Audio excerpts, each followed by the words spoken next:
Erin and I want to start with a really big, heartfelt first bite thank you. We have been so encouraged by your kind word, your messages, your glowing reviews of First Bite. This has been a labor of love for the last year and a half, and we are grateful for y'all being on the First Bite journey with us and supporting us because we work full time and this is a full-time gig on top of it. And we do it with joy because we understand that the world of early intervention pediatrics needs evidence in it.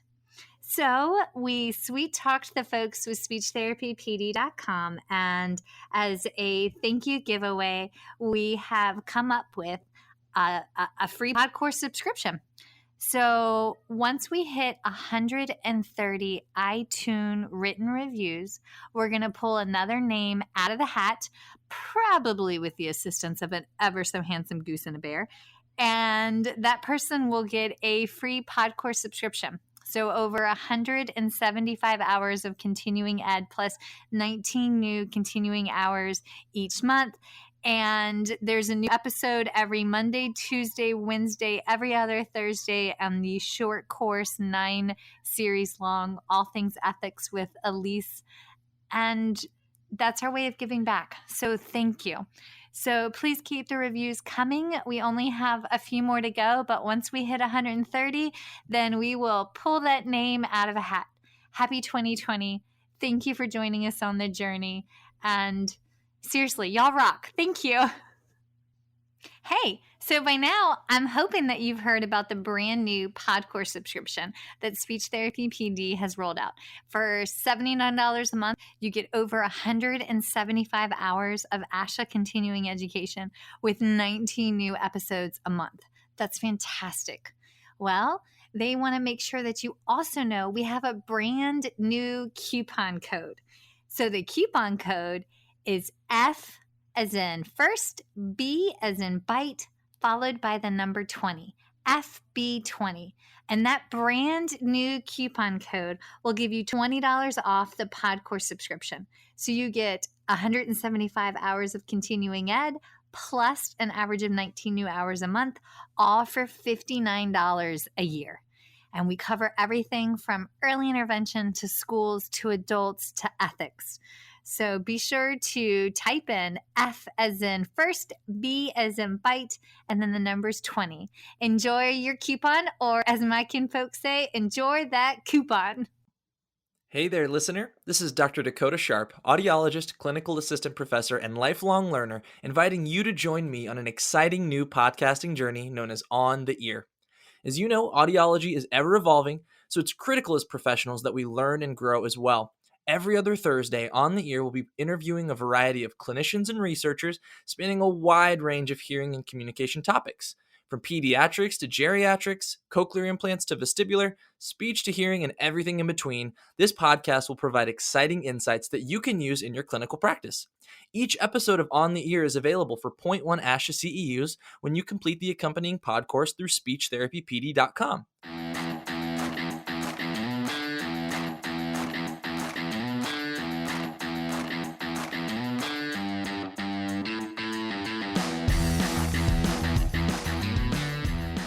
Hi, folks, and welcome to First Bite, Fed, Fun, and Functional, a speech therapy podcast sponsored by SpeechTherapyPD.com. I am your host on this nerd venture, Michelle Dawson, MS, CCC-SLP, CLC, the All Things Peds SLP. I am a colleague in the trenches of home health early intervention right there with you. I run my own private practice, Heartwood Speech Therapy, here in Coletown, South Carolina.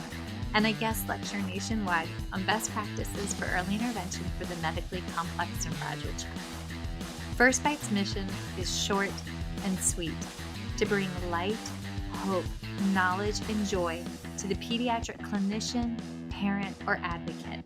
By way of a nerdy conversation, so there's plenty of laughter too. In this podcast, we cover everything from AAC to breastfeeding, ethics on how to run a private practice, pediatric dysphagia to clinical supervision, and all other topics in the world of pediatric speech pathology.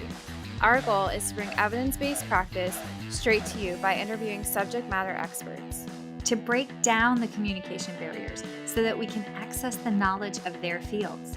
Or, as a close friend says, to build the bridge.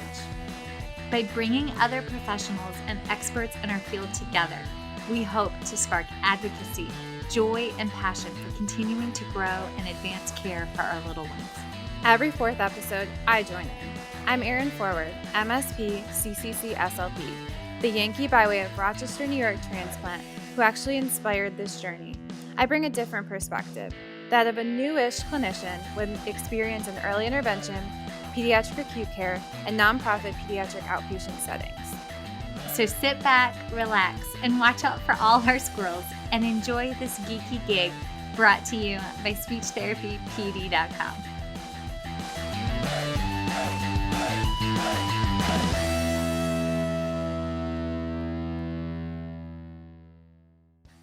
So today's episode is one of those where I sort of feel like folks already have their rotten tomatoes ready to hurl because, y'all, we are tackling the evidence behind neuromuscular electric stimulation, aka NMES, and its use in pediatrics. Yep, so cue all the emotional triggers and feelings.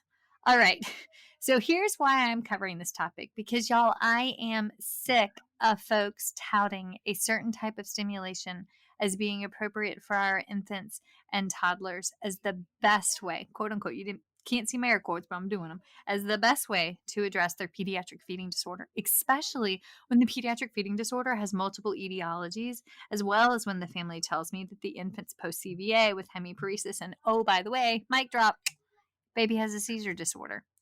Y'all, this is not okay. But instead of me shouting from the mountaintops, which I'm secretly doing in my head, but whatnot, I wanted to invite an expert and share the research about what can and should be done and deep dive into the evidence behind it. Y'all, we are getting into all the nitty-gritty details today with the one and only Rick McAdoo, MSCCC-SLP, Vice President and co-founder of AMP Care LLC, and adjunct professor at Texas Christian University, TCU. So, Rick, thanks for coming on today. I'm not gonna lie, I kind of took it as a sign when I went to set the room up to record us, and I found that Chewy had made a very large bad choice in my bedroom floor. So some heavy duty cleaning later. I kind of felt like, y'all, we are really already into it and prepping for the firestorm that's about to roll out. So hi. What you thought you were going to get into, you're already into it this morning. Yes. Oh, what I am. Oh my goodness. That big Chewbacca Dawson, he sure does keep me on my toes. There you go. Digestion's working. Yes, he did. It's all the extra turkey he's been sneaking off the little one. There you go. Yes.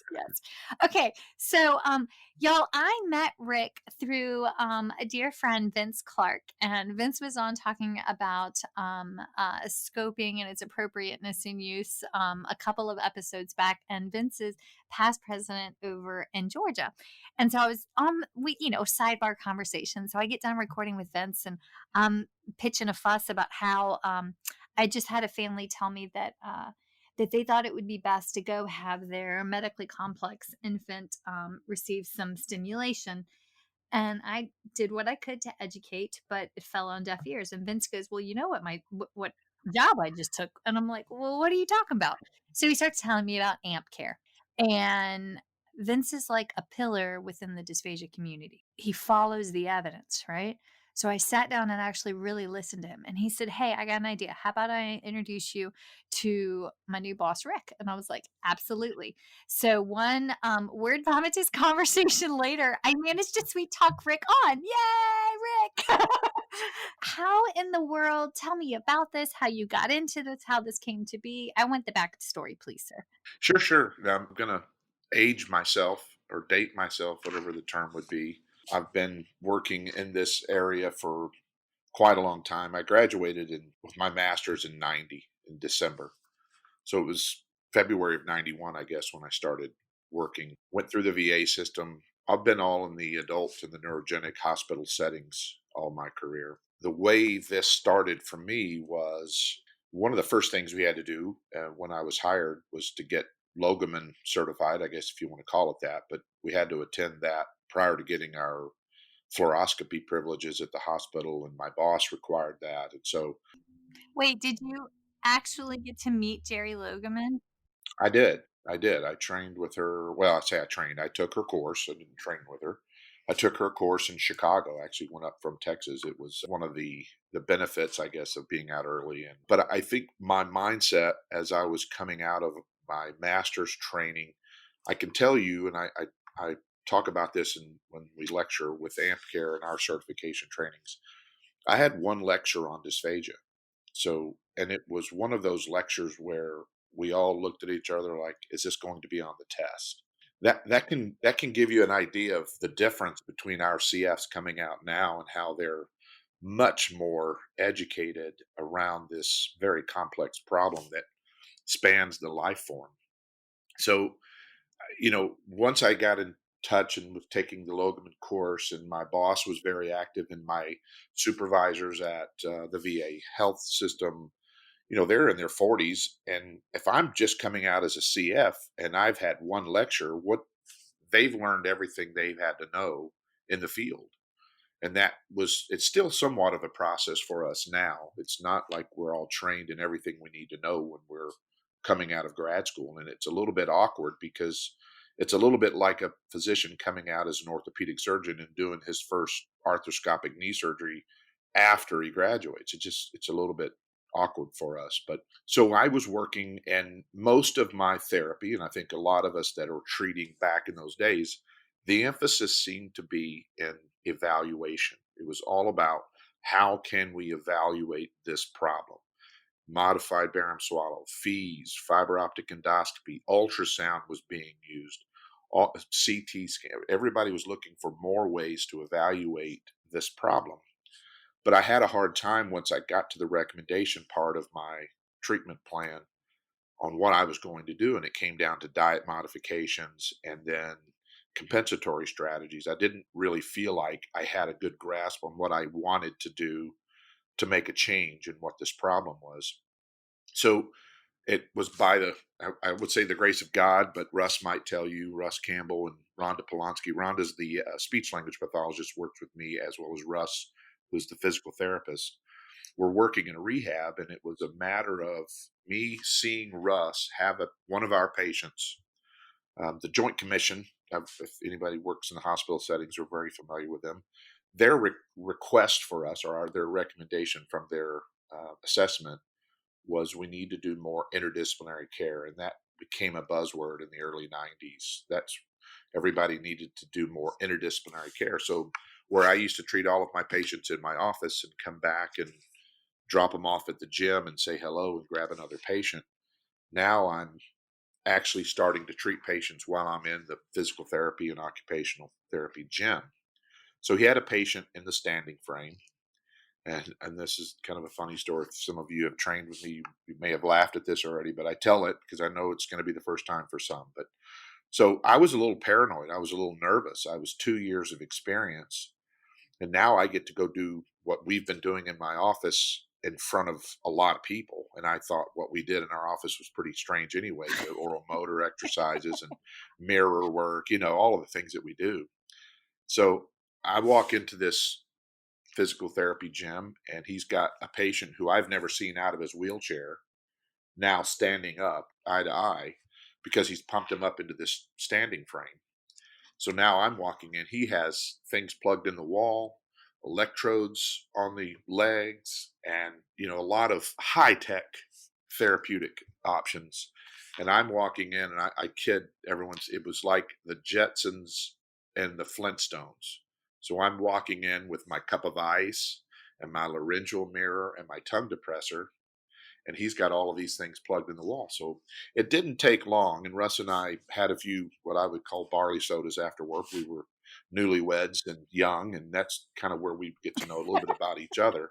But it didn't take me long to figure out, okay, what is it you're doing? And he was really curious about what I was doing with a laryngeal mirror. And I thought I was so cool because I got to go to surgery and get my sterilized laryngeal mirrors. I felt like I was special.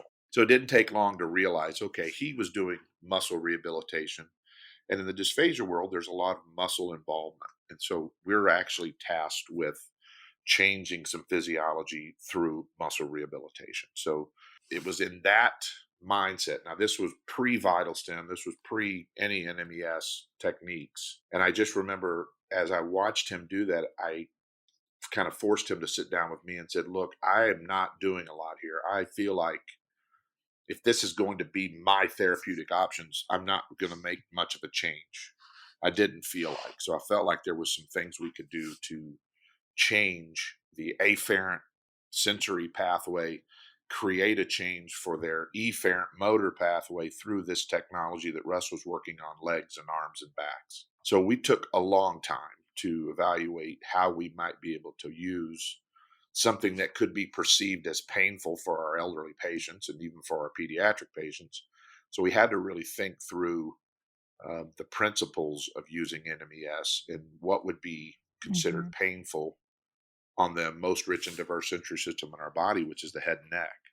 So we took a very careful approach to that and walked through a lot of, I would call it R&D, self-exposure to stimulation and parameters and electrode designs to the extent of almost like wasps were stinging your neck. I mean, it was very painful if you didn't use the right parameters. So right away, I recognized that there was a very significant need for the correct parameters, or it's going to be painful. So that's where it all started. And that's where our initial investigation started to, first of all, recognize what is the mechanical cause? What is it you were wanting to stimulate? This was Russ's question. And I didn't know. I'm thinking in my mind the swallow, but I knew decreased hyolaryngeal elevation is one of our primary problems. I had learned that from the research. But what moves the hyoid forward, upward, what moves the laryngeal structures forward and upward, to ask me for those muscles, I wouldn't have popped them out and quoted them. I had to look that up, had to pull my book out again, right? So recognizing that and then starting to think through, okay, if that's what you're wanting to do, there are some areas where we could stimulate potentially and maybe get that to facilitate what you're looking to stimulate. And not the swallow, not the posterior pharynx. There's a lot of things that were impossible, but there are some things to do with NMES that I think hopefully today in our discussion, we can clean up the water a little bit, because I think there's a lot of techniques that are being used called NMES, but are not actually used as NMES. In other words, you have to go through a sensory level to get to a motor level. If you don't get to that motor level, your sensory stimulation, that is not NMES. So I think hopefully we can clarify some of that. But that's where my background started. That's where my initial interest became. I guess it became of interest by working with Russ in that PT realm, recognizing that there wasn't a whole lot of therapeutic options for us. And I think you probably would agree. I mean, if you ask thought leaders now, what is our go-to therapy? What is the thing that everyone should be doing for a dysphagia based on XYZ mechanical cause? I don't know that it's standard. I don't know that we have a good feel for that yet. No, we still don't. I mean, I had a dysphagia class, and it was an amazing dysphagia class. I did not have a peds dysphagia class. I was one of the last that started having peds dysphagia classes. It was like one night in school, and that was it. And now it's starting to become more prevalent that there's like a separate option. It may not be mandatory, but at least it's available. But I finished my master's in December of 2009. So I've been out for 11 years now. Is that how long it's been? Yeah. So I'm like, wait, math is hard. I just got done spending all the monies on back to school supplies and cleaning up dog poo. So like, switch gears. That sounds right. Yeah. No, that's not. Okay. All right. So we have like a ridiculous amount of stuff to cover. So I'm just going to hit it, hon. And then Please direct me out of my rambling. So yeah, yes, I'm no, happy to. this is perfect. But like, we all want to know the why. Like, when you have a moment of clarity, when you have that aha moment and you do something profound, it's the why behind. And I have felt that way with my kids. I have felt that way with my pediatrics when they're like, well, this isn't working. And I'm like, well, your kid has got major hemiparesis. We've got this, and this going on. It's going to be an interdisciplinary approach. We need OT, we need PT, we have torticollis, we've got, oh, by the way, unchecked acid reflux. Like with the peds, a lot of times there are so many more potential etiologies, but and I know my colleagues have lost kids and infants to mom and pop shops down the street that have a particular brand product, and they promise just to basically stimulate and fix. And I'm like, it doesn't work that way. Also, I'm pretty confident your kid has EOE. So maybe we should also look at that as a dual diagnosis. Okay.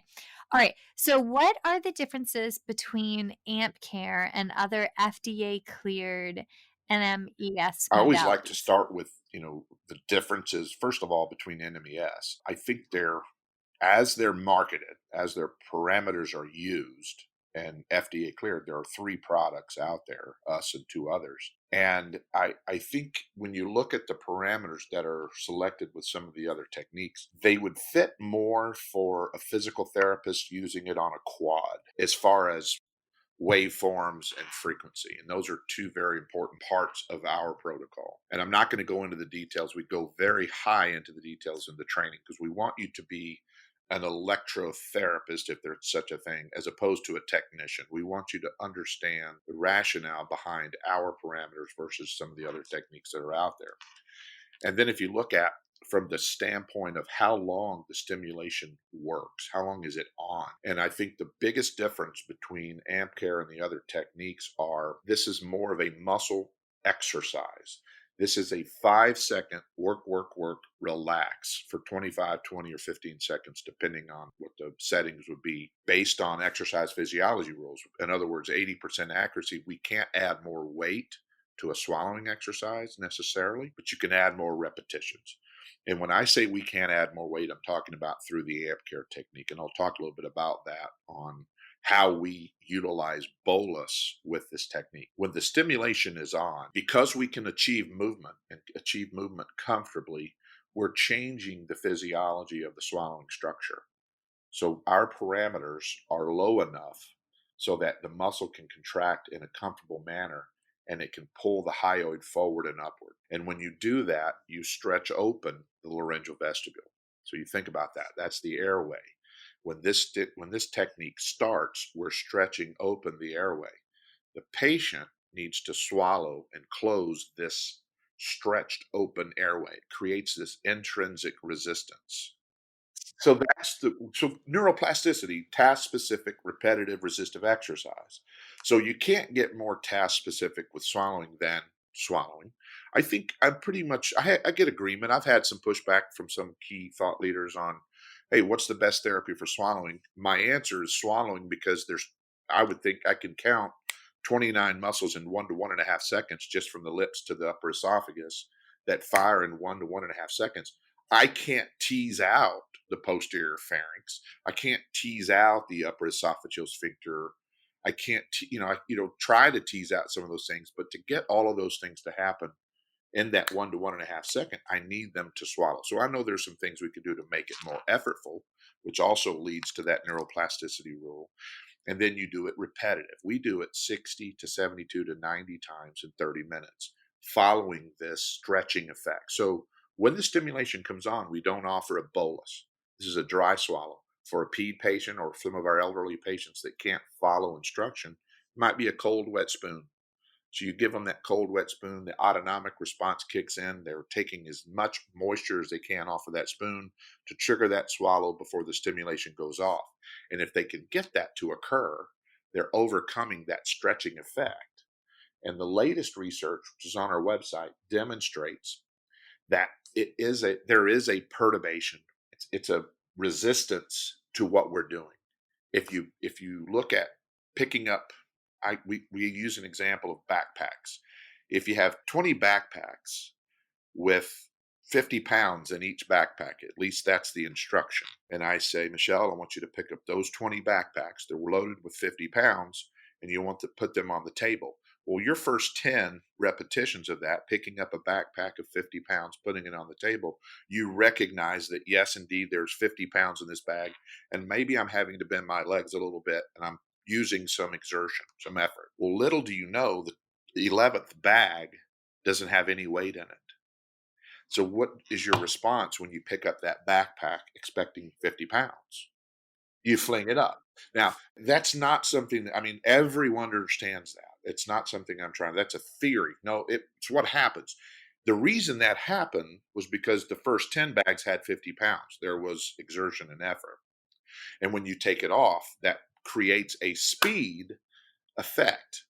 So I think what the tricky part about clinicians understanding what this technique does is I'm not trying to create an immediate effect with this exercise. I'm not trying to say do this 10 times and then have a bolus because your swallowing is going to be faster. Rehab doesn't work that way. This is more of if I do that over a period of time, that exertion, that effort over a period of time, effortful swallowing over a period of time, rewires and reworks, at least the theory behind that is creating more and more pathways through that afferent sensory, I feel it, to up through the brainstem to the cortex, and then having that patient purposefully try to swallow, that's efferent motor cortex back through that system to get that response. That's what we try to do with amp care, is get them to do effortful swallows against this intrinsic resistance. So talking about the parameters, how can you do that? You have to be able to demonstrate that under fluoroscopy or under fees. We have those videos on the website where you can actually see the hyoid moving forward and upward, and you can see a stretching effect to that laryngeal vestibule. And then you have that patient swallow to overcome that. And we've chosen through 50 plus years of research and data to support use of NMES on small muscles. In other words, PTs don't just treat the biceps and the quads. They could treat some muscles around the wrist and the hand that are very thin and small. You wouldn't use the same parameters for that. And I can say this, one of the techniques that's very common and popular, they're on time. How long that stimulation is occurring? It's 59 seconds out of every minute. And that just doesn't fit. When we heard of that technique coming out, and we were also doing our R&D, I thought we missed the boat. Translate what R&D means. Research and development, just kind of our investigative work.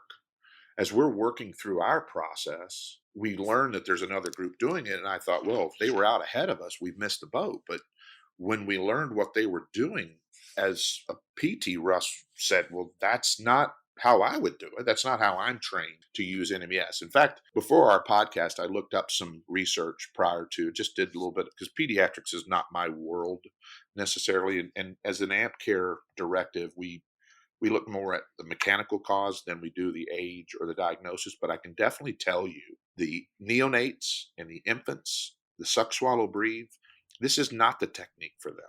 Thank you. This is a rehab approach to those that are older. Rick, say it again for the people in the back. For the infants and the neonates, this is not appropriate. I'm happy to say that. What you think, someone, in fact, on the ASHA SIG13 email, just got it, someone's doing a research study with NMES in that neonate population. I need the clinicians that use that technique for that population to understand you're not using NMES. These patients cannot tolerate 59 seconds of constant stimulation and create some type of an exercise from that. It's just not. It's just if you just understand that principle, what can the patient tolerate? The patient can tolerate the sensory capability. And these patients can't give you feedback, these infants. And so I would have to say, explain to me that in my concept of using NMES, that doesn't fit with our approach. Our approach is a rehab approach, and therefore an adult-like swallow. Hyoid has dropped. You're moving into the regular types of foods. I've seen this used at 18 months and up, but I'm not going to say 18 months is appropriate. That's not at all what I would say. Pediatric population, and in my world, is a lot like my head and neck cancer populations. There's not a cohort of these patients are all the same. Let's separate them in two groups and do two different modalities and see which one did better. So the head and neck cancer group are a lot like the pediatric groups in that it's hard to find a cohort of two.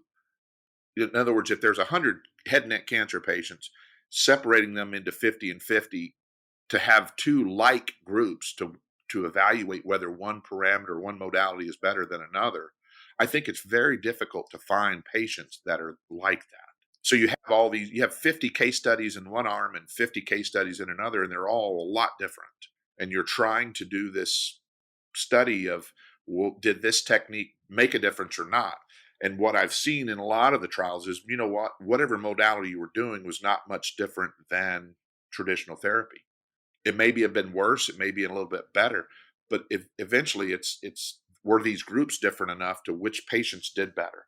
So I think it comes down to the mechanical cause of what you're looking to target, especially with that head and neck population and also with the pediatric population.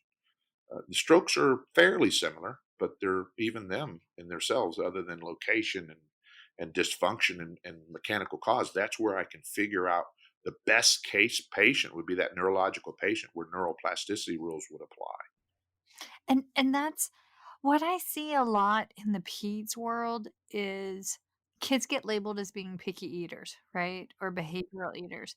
And often, especially with the younger population, physicians are hesitant to make referrals to a neurologist for a child that's just behind the developmental curve, right?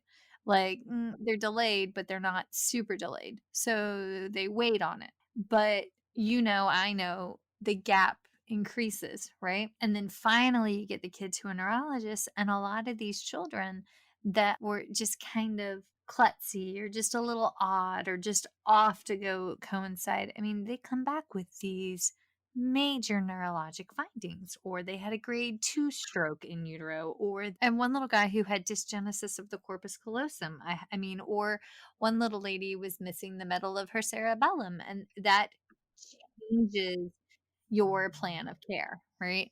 So, Yeah, yes, time is brain, right? You've been yes, waiting, and it's like you could have made a big difference. yes. So, okay, so the research that's out there, what research do you have to back the support of? And I think when you talked, we sit down to 2 years of age is where y'all have gone so far. Yeah, I mean, and I'm going to tell you, those have been case studies we haven't done. Yes. Like I said, I think it's challenging, and we're open as a company. We're not falling on the, hey, we've done it, we have a medical product to sell, so let's just go sell it. We're not at that level as a company. We're clinicians first, and so I'm way open for pediatric groups to be interested and utilize this technology, how we're utilizing it to demonstrate the benefit. Now, it's an exercise. I think that's the most important thing I want to impress upon anyone listening. I think a lot of people look for, is this 100% or not? And, you think of the cancer population, when you've got a 30% advantage over something else, some might look at that as that's kind of wasn't that much significant to another treatment, but 30% can make a big difference. 70%, different percentages can make a big difference for a lot of patients. So we're more than open to discuss some pediatric research. We've had some initial discussions with some clinicians who've understood what we're trying to do and are setting up to do some pediatric trials. But I can tell you one of the things that, before I not answer your question, because I want to get into the research and what we were doing and what we plan to do in the future, I think that as an industry, the water is completely muddied. When I read this study, one of the last studies I read before I jumped on the podcast was basically using NMES compared to traditional exercise, and it wasn't any better. And it was a pediatric population. I think it was within neonates and maybe infants, if I recall. And it was back in 2010 or 2011. I can tell you that a lot of studies, whether it's adults or pediatrics, you look at the abstract anyway, and it just says NMES. It's like this. It's this thing, and it's like, what parameters were they using? It doesn't even say. It just says NMES. Now, again, if it's 2011, Also, I love that you can pull up journal articles like this. This makes my nerdy girl heart happy because that's what we should be doing. Like that's and it's yes. 100%. And then you think, well, as a discipline, we think, well, the NMES doesn't work or did, that's not how it should be. Now, I would hope to get into, the parameters. Again, I only had the abstract up, but it was just saying NMES does or doesn't. And I think to back up a little bit on parameters, they matter. If you're using the wrong parameters, you can't say you're using NMES. Patients would put the brakes on and it becomes a sensory laden approach. If that is the case, you're evaluating sensory compared to traditional exercise as opposed to sensory motor compared to traditional exercise. And I think in the physical therapy realm, all of the data would support exercise with NMES is more beneficial than traditional exercise. Not saying traditional exercise doesn't work, but if you want something better and faster, using NMES because of, and I think that's my next level of where we are in this discussion would be the muscle fiber types. This is where I guess the magic can happen. And that is because of how muscle fibers are recruited when you exercise. So the research demonstrates, be it from ACL repair, hip fractures, different levels of surgery for physical therapy in the physical therapy realm demonstrate that if you can do exercise, it might take you 12 weeks, but you can get there in 6 or 8 if you use NMES with exercise. So it's not about whether exercise works or not. It's about which one would be better and faster. You asked a very pointed question about the research that's out there. I want to make sure that we cover that. Our research is all based on mechanical cause, and most all of it has been elderly patients, adult patients. There's been some pediatric patients that I can quote as case studies. There's several children's hospitals that are utilizing our technique.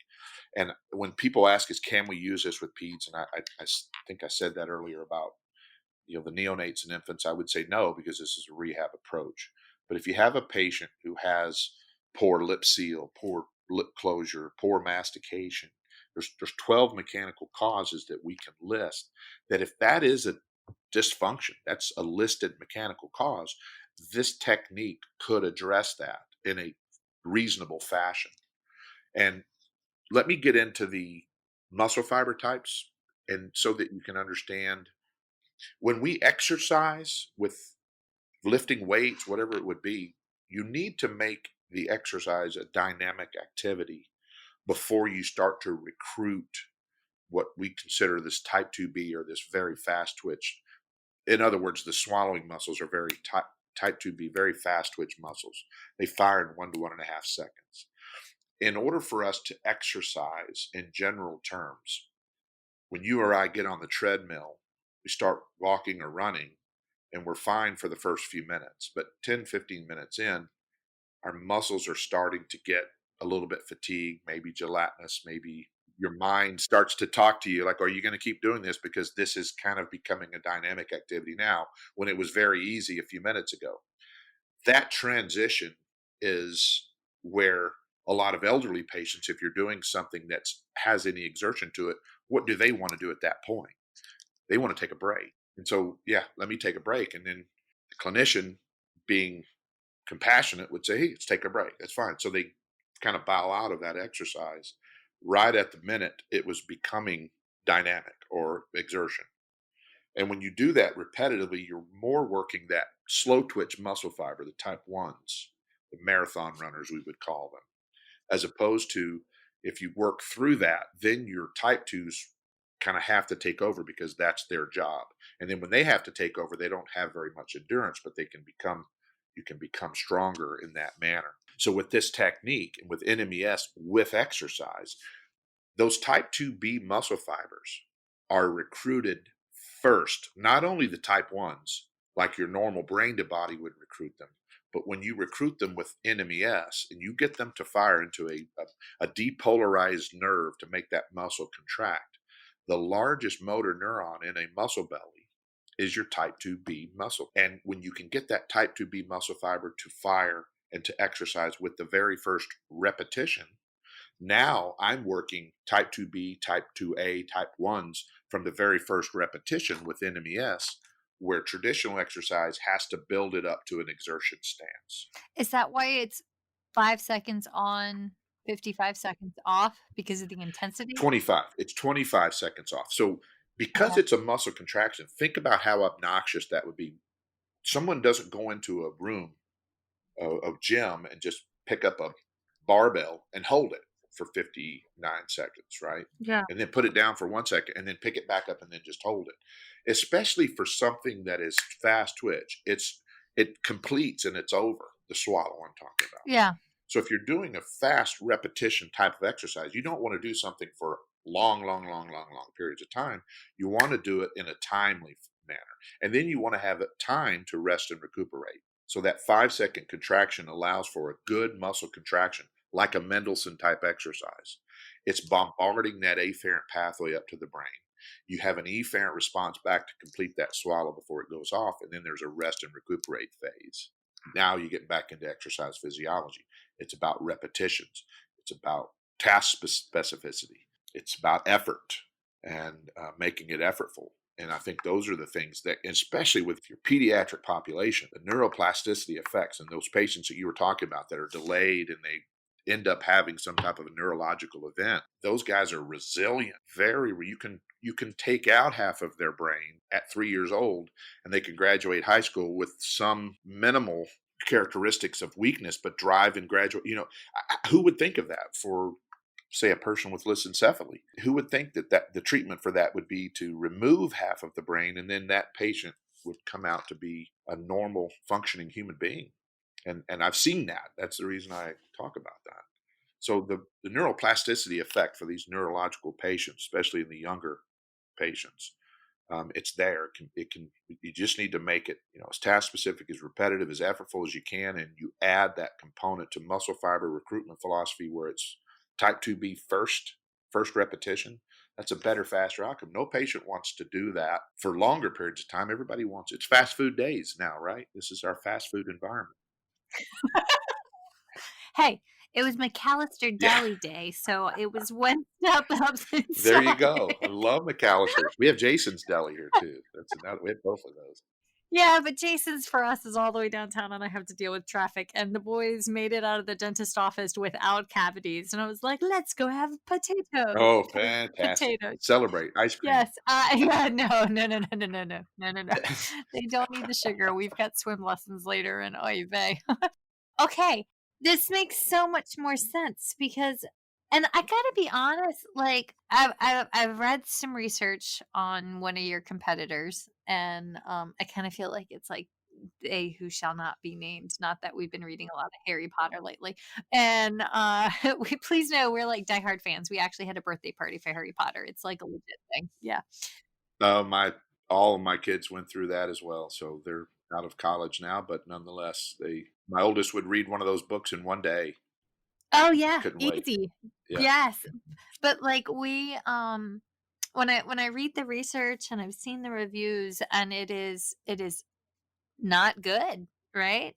So when I hear that people are doing this with like infants and toddlers that again can't articulate, it makes me very apprehensive. Also, it does, just as you explained it, it does not do what it's supposed to do.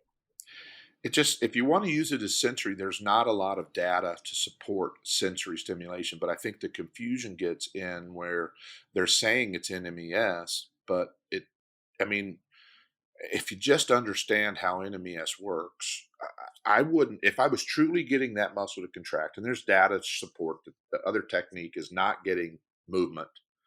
They call it sub-threshold, sub-motor. I can't remember what their terms are, but some of these techniques will call it, we get it to motor and then we take it down just below motor. Well, you either depolarize that nerve to fire the muscle or you don't. And if you don't, then it's sensory. If you do depolarize the nerve and the muscle contracts, you demonstrate movement. I think the easiest way to think about it too is we do a wrist demonstration, and I think that's on the website as well. And when you think of a patient who's hemiparetic, cannot move their wrist, right? And I look at that, you can just visualize that arm that's on maybe they have a little tray on the wheelchair, right? And I say, all right, Sally, Cindy, whatever, the little patient, if it's an adult, Mr. Jones, whatever it is, I really want you to lift that wrist. If I'm working wrist extension, really lift that wrist. Well, if they're hemiparetic and they're paralyzed, what's going to happen when they really try to lift that wrist? They're mentally thinking, I'm trying to lift my wrist. If I put electrodes on the wrist extensors, and then I tell them at the same time that stimulation comes on and it depolarizes that wrist to come up, and they think to their mind that I'm trying to lift that wrist and there's actual movement going on. Now you can get some pathway driving going where not only am I just thinking about wanting my wrist to move up, but I'm actually getting it to move up by using the NMES. So guess what's happening with that muscle group where I'm stimulating that wrist extensor? I'm minimizing the disuse, because if that arm just sits on the tray all day, that muscle is atrophy. It's, if you don't use it, you lose it. So we don't want that to occur. We want them to be using that muscle. And they do the same thing with ACL repair, where they are not allowed to use their quad muscles because they're waiting on the healing. They can stimulate that muscle to minimize disuse atrophy. And that disuse atrophy is what you have to build back up after that damage. So if it's a neurological event, I say time is brain. You want to get there and start minimizing how that, if they're not swallowing, you swallow 700-800 times a day without thinking about it.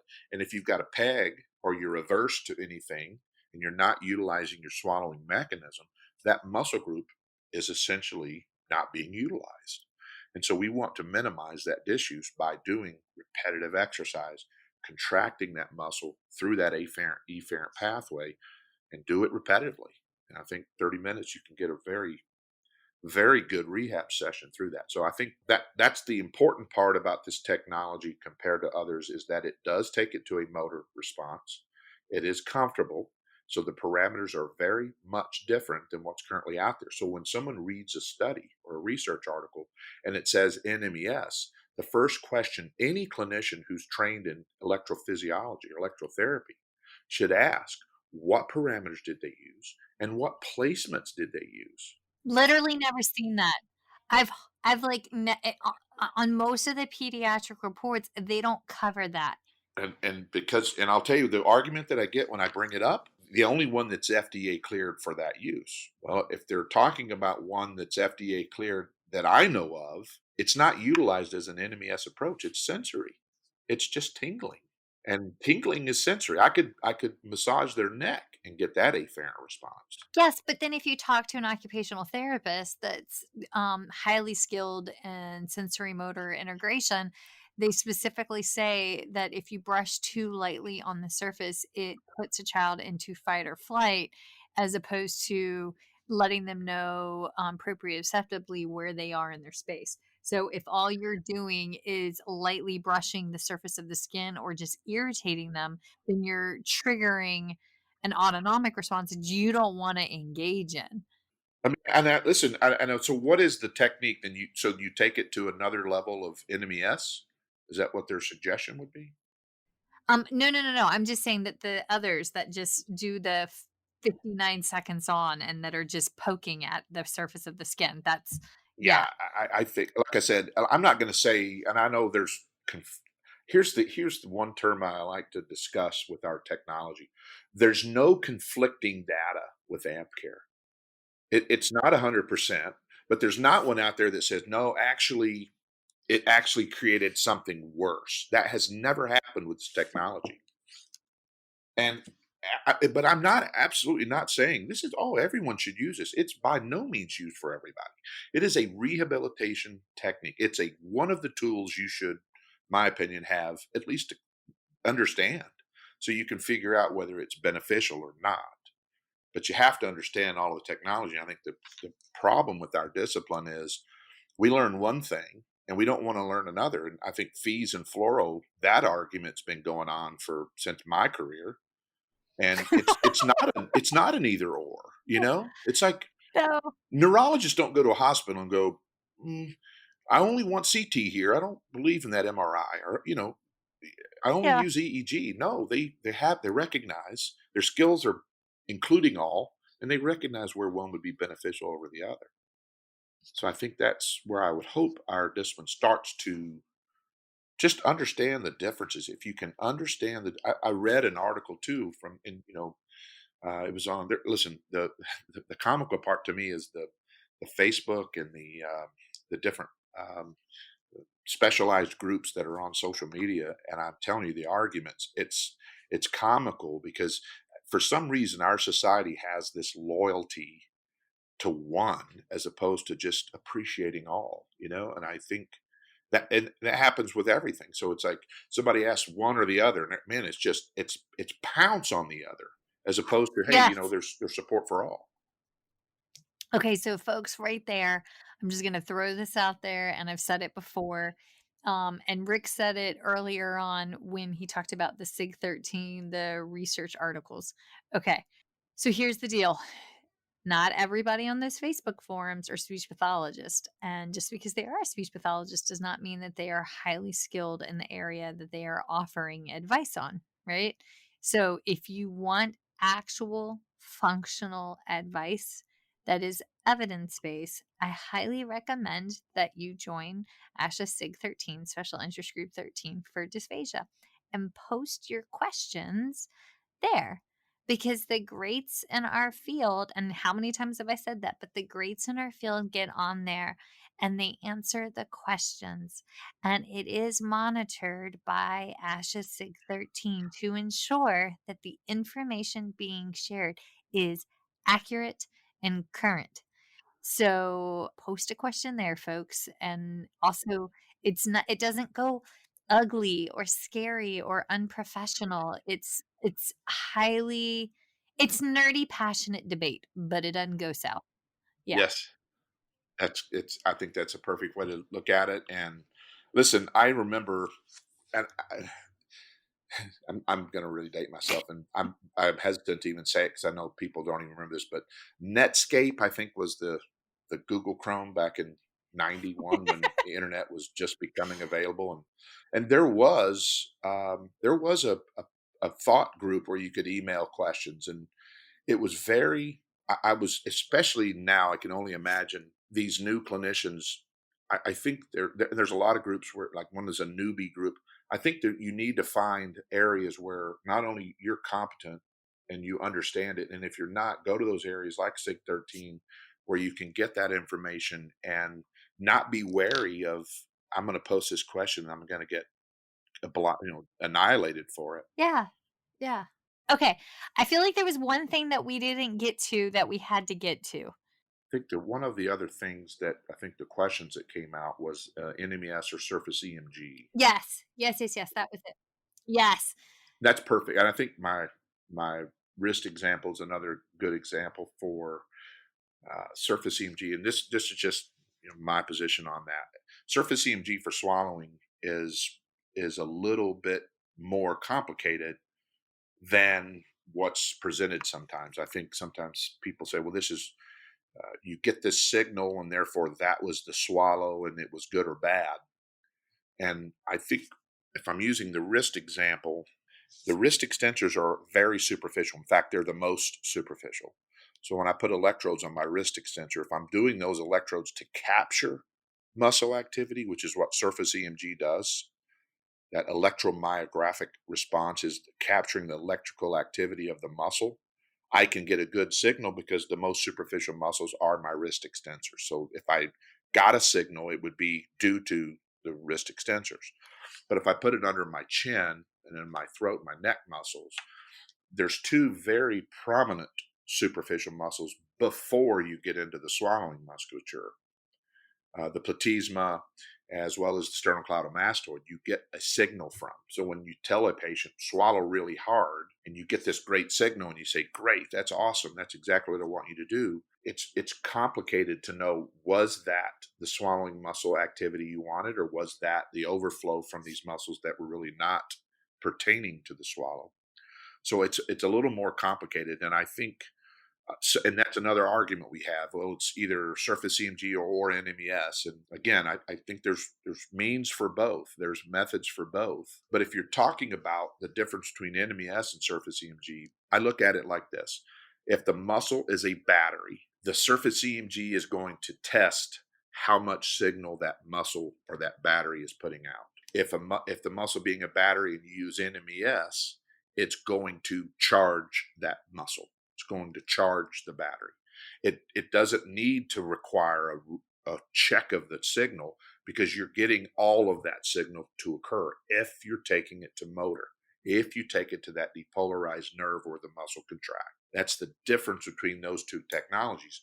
If you use surface EMG and you use traditional exercise, there's no reverse recruitment of that muscle fiber like I talked about earlier. You still have to work through and make it exerted, make it a high exertion or high dynamic activity before you start to work that type 2B muscle fiber within the swallow musculature, as opposed to with NMES, from the very first effortful swallow you do, you're capturing that type 2B as well as the type 2As and 1s. You're capturing them all.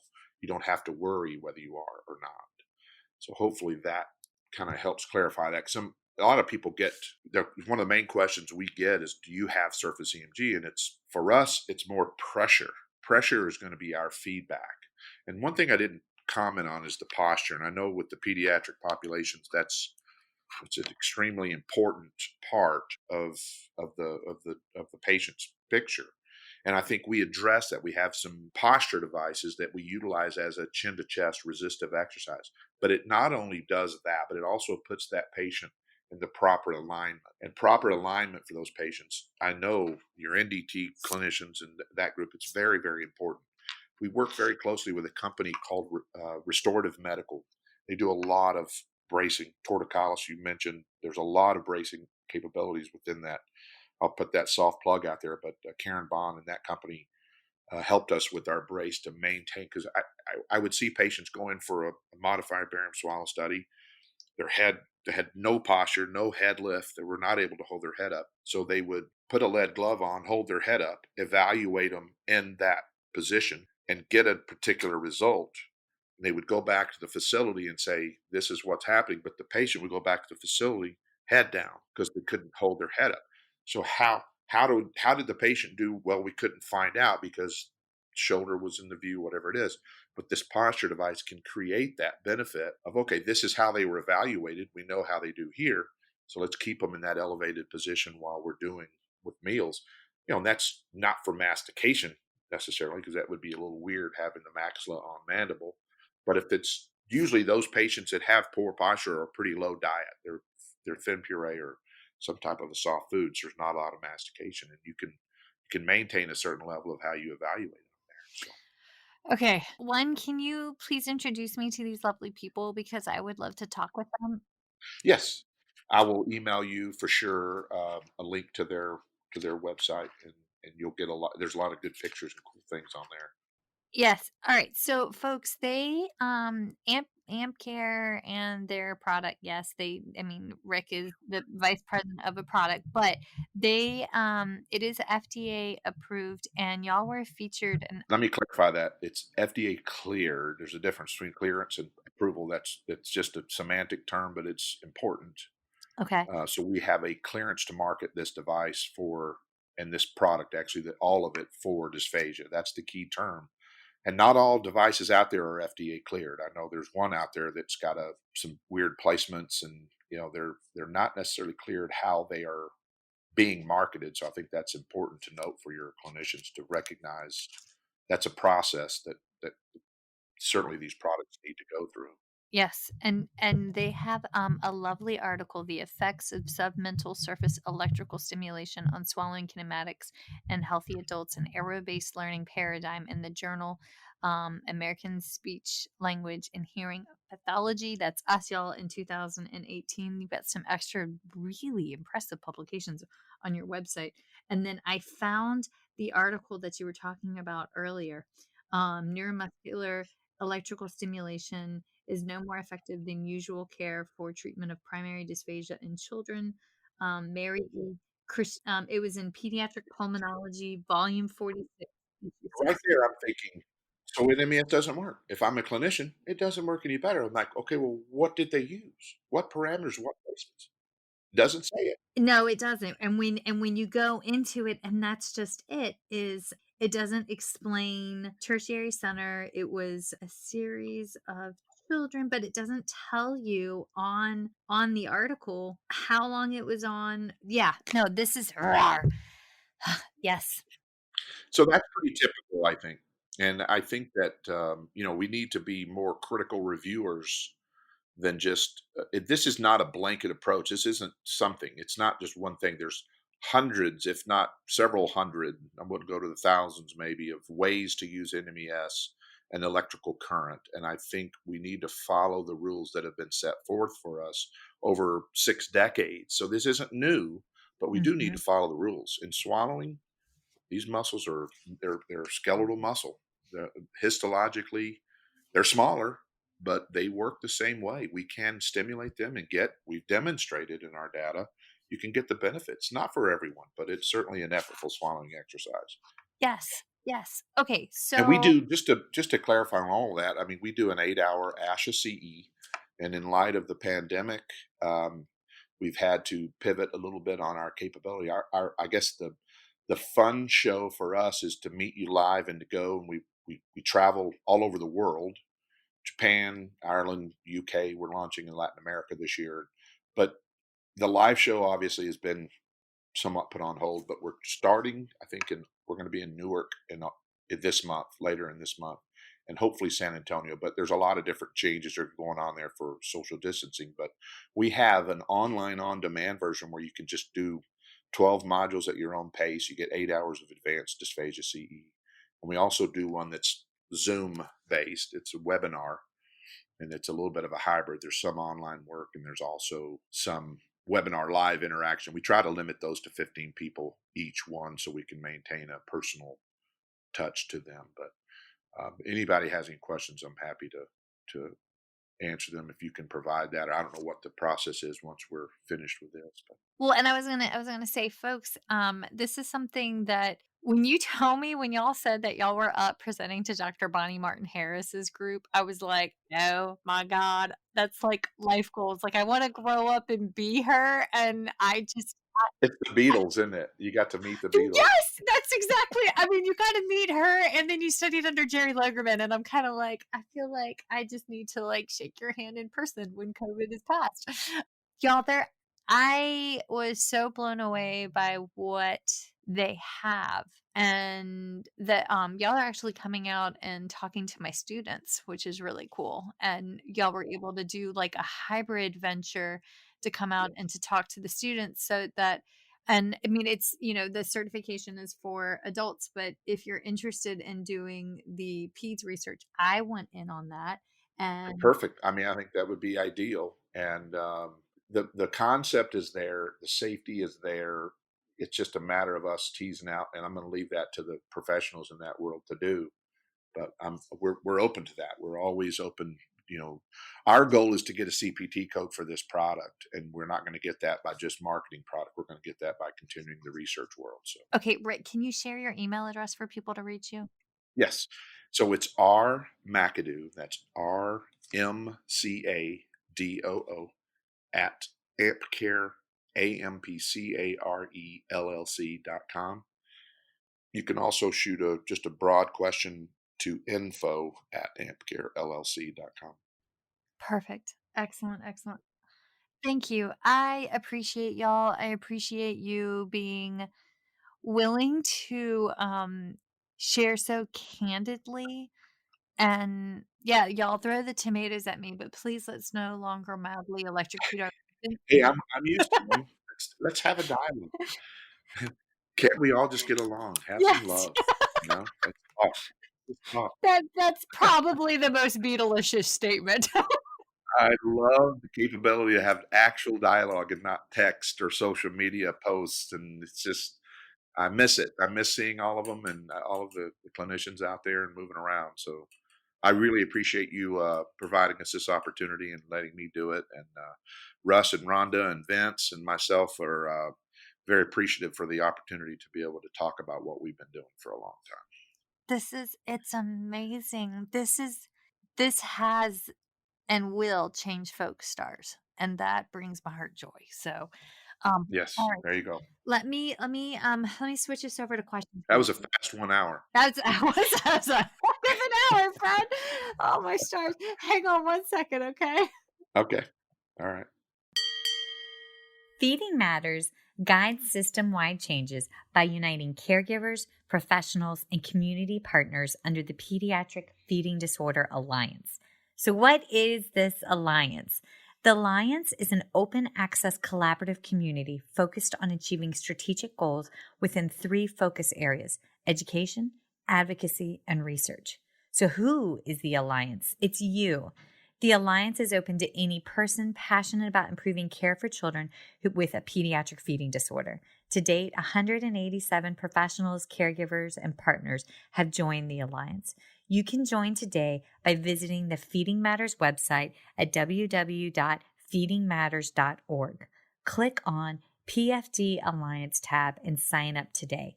Change is possible when we work together. That's a wrap, folks. Once again, thank you for listening to First Bite, fed, fun, and functional. I'm your humble but yet sassy host, Michelle Dawson, the All Things Peds SLP. This podcast is part of a course offered for continuing education through speechtherapypd.com. Please check out the website if you'd like to learn more about CEU opportunities for this episode, as well as the ones that are archived. And, as always, remember, feed your mind, feed your soul, be kind, and feed those babies.